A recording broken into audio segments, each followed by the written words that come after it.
Welcome back to Historical Context. Today we continue our colonization of the Middle Colonies unit. Today's discussion centers around how an innocuous visitor to Virginia leads to a new competing colony for Jamestown. We last left off in September 1629 when George Calvert, the first Baron Baltimore, arrived in Virginia. Calvert had a complicated past. He was nearly 50 years old when he came to Jamestown. He was educated at Oxford, and he followed a man by the name of Sir Robert Cecil through the ranks of English government during the reign of King James I. By the year 1610, Calvert was an advisor of King James.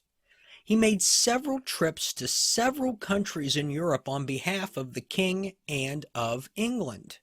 In 1619, he was named one of the principal secretaries of state. In 1623, he was granted a 2,300-acre estate in Ireland that he named the Manor of Baltimore. Calvert became increasingly unpopular and isolated because other nobility saw King James aging and looked to gain some control through his decline. In 1625, Calvert resigned, and King James named him the first Lord Baltimore in recognition for his years of loyalty to the crown. Almost immediately after his resignation, Calvert converted to Roman Catholicism.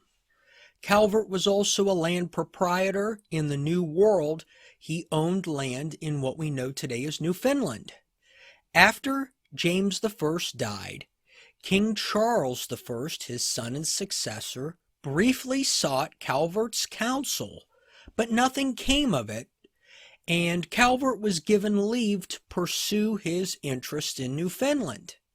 Now, Calvert had already authorized the construction of a colony, which started back in 1621. He even employed a pirate to assist against other meddling European countries. And if you'll recall, the French were a major problem in the region at that time.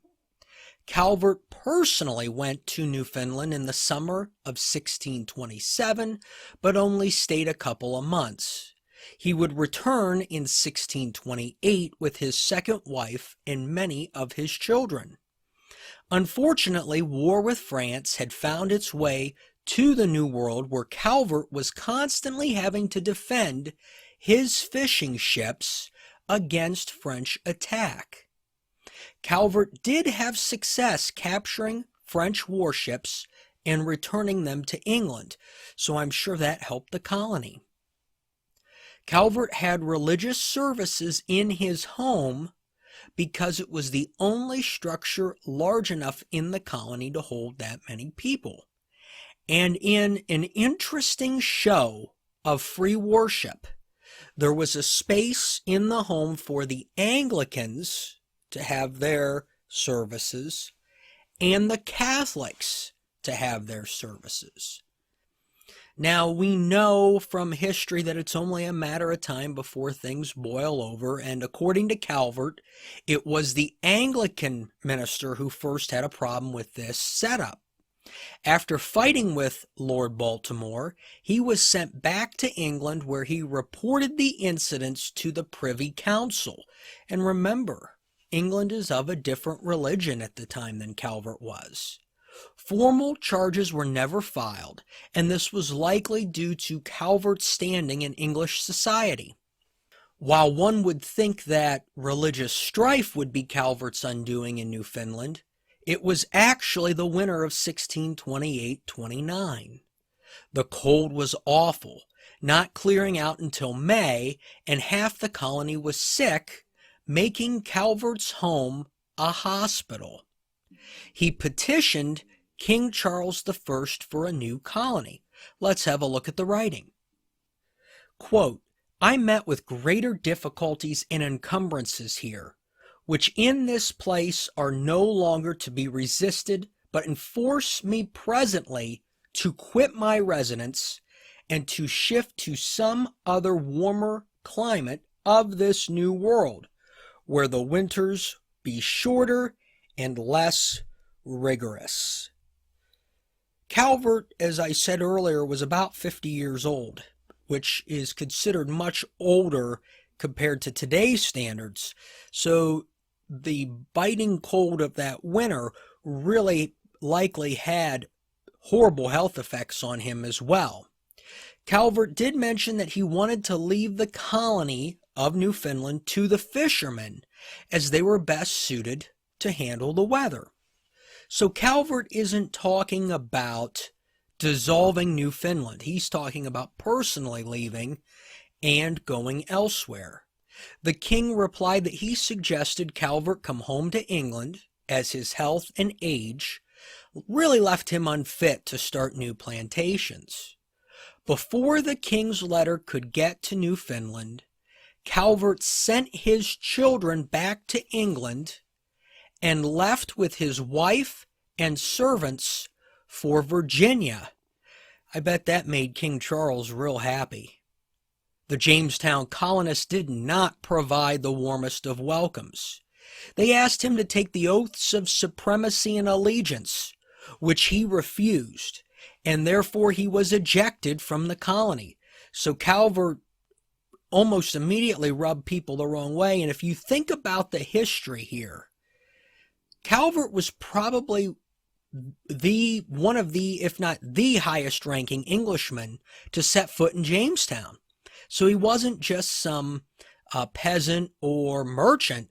He actually had title in English society, and he ended up rubbing people the wrong way immediately and got kicked out. He left for England, and in 1630 he sent a ship back to Virginia for his wife. So he wasn't even able to bring everybody back all in one trip. The ship sank, and his wife drowned. I think it would have helped clearly Calvert to have gotten some type of formal patent from King Charles. Remember, he showed up to Virginia with nothing, and therefore he had no authority. Back in England, Calvert would continue his request for a charter from King Charles I. The Virginians were aware of Calvert's intent to settle north of them, and they actually sent someone back to England to prevent the charter from happening and to plead for Virginia's cause. One of the men that they sent back was William Claiborne, and Claiborne had a lot to lose, considering he had a trade post set up north of the colony on Kent Island. In 1632, so it's been 2 years now, the king finally gave in and offered Calvert land to the south of Jamestown. So that would be modern-day North Carolina. But this angered investors who were eyeing the area to start sugar plantations there, so the king revised the patent to the north. He included both sides of Chesapeake Bay, north of the Potomac River. This area includes present-day Delaware. The charter passed the seals on June 20th, 1632. There was only one problem. Calvert died on April 15th. So the charter was passed on to Calvert's eldest son, Cecil Calvert. And with his father's passing, Cecil became the second Baron Baltimore. So the title was hereditary. The colony was named Maryland. Interesting name. Many believe it was after Queen Mary, and in fact, I thought that when I was reading this. She was a Catholic queen, and the Calverts were Catholic, so it would make sense. But, at least on its face, people were told that it was named after Charles I's wife, Henrietta Maria, who was also a Roman Catholic. And that marriage caused huge problems, was another big piece of the English Civil War. There was something different about this charter, though, from all others the Crown had passed. Let's take a look at the charter itself. And further, our pleasure is, and by these presents for us, our heirs and successors, we do covenant and grant to and with the said now Lord Baltimore, his heirs and assigns, that we, our heirs and successors, shall at no time hereafter set or make or cause to be set any imposition, custom, or other taxation, rate, or contribution whatsoever, in or upon the dwellers and inhabitants of the foresaid province. So the colony had way more independence than other colonies had to England. I mean, that is quite the surrendering of power there from England. The colony was set up as a palatine, giving the family almost complete sovereignty over taxes, trade, and even the waging of war.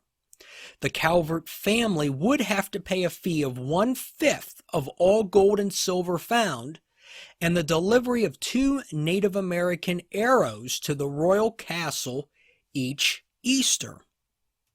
Cecil Calvert began gathering the personnel necessary to send the first colonists over, but Virginia was not done fighting for land, as they thought it was theirs. We'll talk more about that next time on Historical Context.